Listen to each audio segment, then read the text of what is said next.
Hello, this is my digital reflection on implementation for my practicum that I did a couple of weeks ago.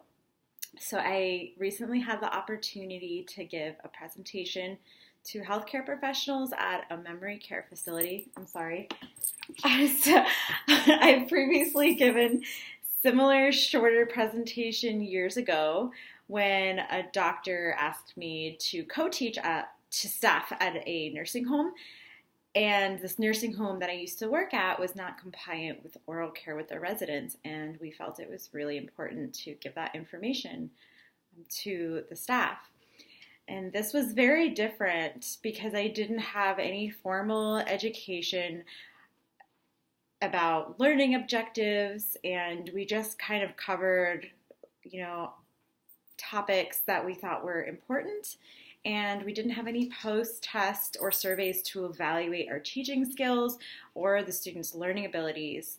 So because I didn't have any formal education on how to properly teach a class until entering the BSDH program, I felt that it definitely could have been improved on, obviously. And although I did work there, I was able to monitor how they were doing and answer questions, but the presentation itself just wasn't what it was like when I did it this time around. So I wanted to use this opportunity of the practicum to do something I felt very passionate about.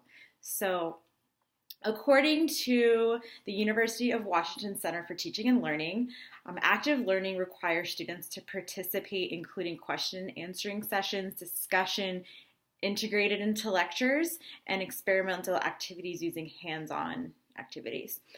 So this quote by biology course coordinator Ben Wiggins said, "To start classes with a puzzle to be solved or a mystery to be understood. Behind all of the window dressing, this is what we are really doing when we create strong active learning modules." And I really liked that quote because I do like the idea of starting classes with a puzzle or a mystery to be solved. And I just really liked the way that applied to what I'm doing. So for my teaching practicum, I was given a very strict time limit for my presentation, which is very different than I would have done if I were teaching a couple-hour continuing education course or if I was an instructor with a lesson plan for my students. So because of this strict time limit, I was a guest speaker at this nursing home, and this left me with challenges with testing students and having extended time for like a quiz during a presentation. But I did my best to use these active listening skills during my presentation by stopping and asking questions after each section, for example. And then I had a section on oral pathology and being able to determine the difference between unhealthy and healthy soft tissue. And then I also showed a couple of photographs that had the students tell me what was good or bad about the photo, and they could identify signs of decay, inflammation, and thrush. And it kept the students engaged. There were times where they weren't willing to answer questions out loud, and a lot of times I actually saw them making very uncomfortable, like cringy faces because of the photographs, which is unfortunate because I explained at the end, one of the learners in the audience said that she noticed people were making she noticed that too. And it was important because these are the mouths they are seeing on a daily basis, and I had to stress that. If I had more time, I would have integrated more hands-on demonstration or passed around the physical products that I was talking about, like the triple-sided brushes or the foam bite blocks or toothets. And it would have also been fun to role play and talk about more about how to deal with a refusing patient, and then guided and independent practice from the comprehensive management strategy that I used would also have been helpful. So I really had to do my best with the 30 minutes that I was given, and I had so much information to give them. And I did feel that I covered everything. I used my comprehensive management strategy as much as I could. I used an anticipatory set by I'm sorry. He only does this when I'm trying to do something important. So I use an anticipatory set by showing a funny video to the audience and model demonstration by showing an additional video of brushing teeth to a woman who needed assistance that brushes and spits into a cup and doesn't use toothpaste. And that video I found on YouTube was the best I could do as far as not physically showing them. And a lot of people wrote on the feedback forums that that was really important. And I really appreciated that feedback because that's something I would like to, if I decided to pursue this presentation in my future career, I would keep that video based on my responses.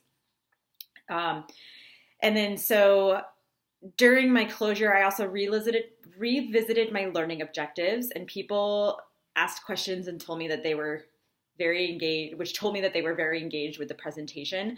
And I was really disappointed that that audience was very large. I was glad that the audience was large. It was about, I think it was 30 to 35 people in the audience, and I only got 8 forms back.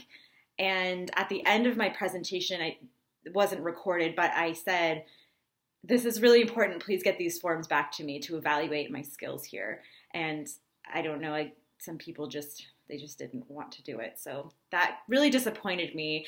But from the ones that I did get back, I did appreciate some of the ways they evaluated my teaching skills. I got lots of strongly agree or agrees, neutrals, and 4 out of 5 with my transitions to other sections of the project. So additionally, one person told me to stop saying, "Does that help?" less often, which was part of my monitor and adjusting section of my comprehensive management strategy. And I really liked that I asked that often. Was this helpful for everybody? I don't regret doing that at all. And it really did keep everyone nodding their head and listening. So I liked the positive reactions I got about asking if the material made sense. So I feel for first time giving a presentation, I surprised myself and did really well. I used my mentor, Kyle. She was amazing. She really helped my nerves. I was really getting sick over this presentation 2 weeks beforehand because I was so nervous. So she did one-on-one Skype talks with me. She was super helpful. I was afraid I was going to be teaching a group of nurses that didn't think I was going to be experienced enough because I was I'm younger. I've been doing this for 10 years, but it's very intimidating to me when people have been doing this for decades and they don't want to be told by, a newer person on how to do their job. And I didn't want to phrase it that way. And my audience was great. So I was paranoid about that, but they were really great and really attentive. And then also to prepare, I had my partner record me practicing and trying not to say so many times. So that was really helpful. And the thing I overcame the most was my confidence. And I definitely need to continue working on speed and talking too fast. And even during this video, I'm trying to really be conscious of not saying too many times. I'm trying to take my time, and I see I'm getting close to 10 minutes here. So I'm actually improving on that just by practicing. So overall, the things that make me a good educator and health promoter is my passion for serving underserved populations, which includes, especially the geriatric population is my biggest passion. And I have an understanding for the struggles that long-term facility staff go through. And I feel that I have the leadership skills to inspire health professionals through interprofessional education about the importance of our health. And I enjoy the problem solving through ideas and techniques that they express that they have difficulty with to make daily oral health a priority and an easier task for them. So I think I covered everything. Thank you so much for having us do this opportunity. I really did learn a lot through this education course, and it made me think that maybe I would like to do this further in the future of my career one day, should I ever get tired of clinical work. So, okay, thank you.